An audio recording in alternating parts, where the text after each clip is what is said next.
Ar tau pažįstama situacija, kai nori išgelbėti visus aplinkui, kurie yra tavo aplinkoje? Ir tai yra tau patys brangiausi žmonės. Ir tu taip stengiasi nuolatos jiems padėti, pagelbėti, pasirūpinti, išspręsti jų į visas problemas.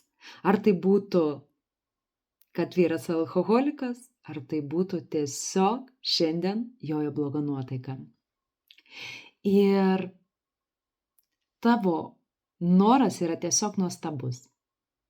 Bet tai, kaip tu eini į tą savo rezultatą, yra tai pavojingas kelias. Nes tu tiek savęs atiduodi tam visam procesui, kad nebeturi jėgų pati kvėpuoti. Eini į perdegimą. Bet yra kitas geresnis būdas, kaip neperdeginant savęs gauti tą patį rezultatą.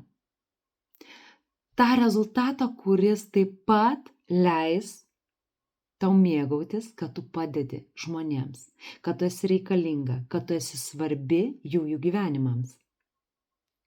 Bet tavo būtent tas kelias iki tos, ar ne, kad tu įvertini ir tu esi tokia nuostabi ir svarbi. Iki to yra kitoks truputėlį kelias. Kai aš išmokstu deleguoti darbus, arba kai aš naudojusi sistemomis, kurios sistemos padeda man neeikvoti tiek daug energijos ir vis tiek padėti visiems savo artimiesiems. Šaunu, ar ne? Tikrai šaunu, nes mes visi mylim savo artimuosius ir norim jiems visko ko geriausio, bet nesinori vakare jaustis išsunktai ar nusivylusiai, kai tiek daug stengiasi, o tavęs neįvertino, ar ne? Norisi, kad pasakytų, blemba, ačiū, kad tu esi. Ir va tas antras kelias būtent veda į šitą rezultatą.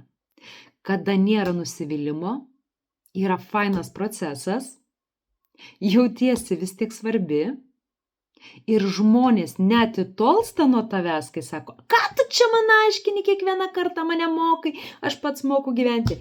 Kai nėra va šito elemento, o žmonės netolsta nuo tavęs, o artėja.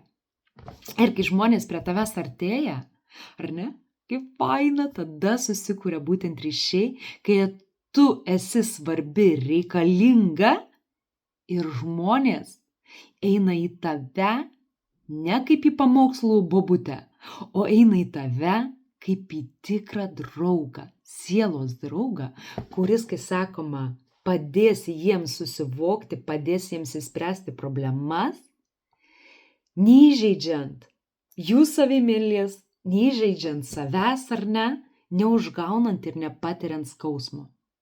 Tas kelias, kuris yra be skausmo, padėti kitiems ir neskaudinant kitų. Nes niekas iš mūsų nemėgsta tų tokių